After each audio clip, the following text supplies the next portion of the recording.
নমস্কার, নতুন ভিডিওতে আপনাদের সকলকে স্বাগত। স্টারডাম কাকে বলে, শাকিব খানের ক্রেজ কাকে বলে, আপামর বাংলাদেশের জনসাধারণ কিন্তু দেখিয়ে দিয়েছে যে কিভাবে তাদের মেগাস্টার বলুন বা সুপারস্টারকে বলুন, তাকে দেখার জন্য মানুষের যেন পুজোর মতো ঢল নেমেছে। সিনেমা হলগুলো কাতারে কাতারে ভিড়, ১০-১২ দিন হয়ে গেল। একটা ভিডিও যখন দেখছি মানে জাস্ট চক্ষু চড়ক গাছ হয়ে যাচ্ছে। একদম সত্যি কথাই বলছি।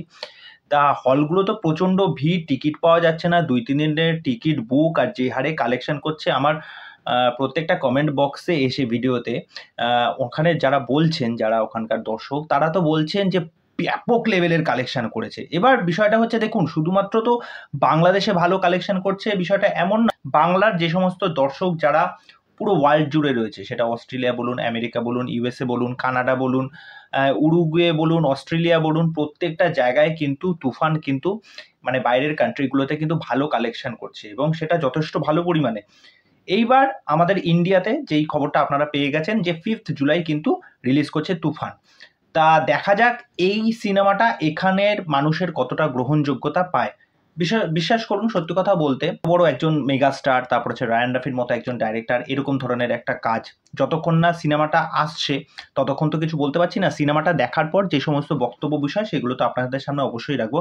এবং আজকে এই ভিডিওর মাধ্যমে ছোট্ট দু একটা বিষয় বলে রাখি। আমার সামনে, আপনাদের সামনেও হয়তো এসেছে, ওখানকার অনেক পত্রিকা ধরুন বা মিডিয়া বলুন, বা কিছু কিছু ব্লগ চ্যানেল আছে বলুন, সেইগুলোতে কিছু কিছু মানুষের এমন বক্তব্য উঠে আসছে যে এইগুলো অনেকে বলার চেষ্টা করছে যে তারা যে বলতে চেয়েছিল যে এটা এক ধরনের মৌলিক গল্প, কিন্তু অনেকে বলছে সেটা এক ধরনের মৌলিক গল্প না। এবং কিছু কিছু বাংলাদেশের ইউটিউবারও আছে, ঠিক আছে, তাদের মধ্যে একজনের আমি নাম বলছি, মৌসাম বলে একজন আছেন, আপনারা নিশ্চয়ই তাকে ফলো করেন। আরেকজন আছে, আমার তার নামটা এখন মনে পড়ছেন না।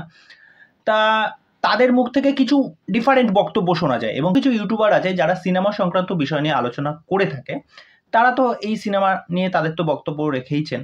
এই ভিডিওতে আমি প্রথমেই বলে রাখছি, আমার কোনো স্টার নিয়ে, সে এখানকার না ওখানকার, এই বিষয় নিয়ে আমার কোনো মাথা ব্যথা নেই।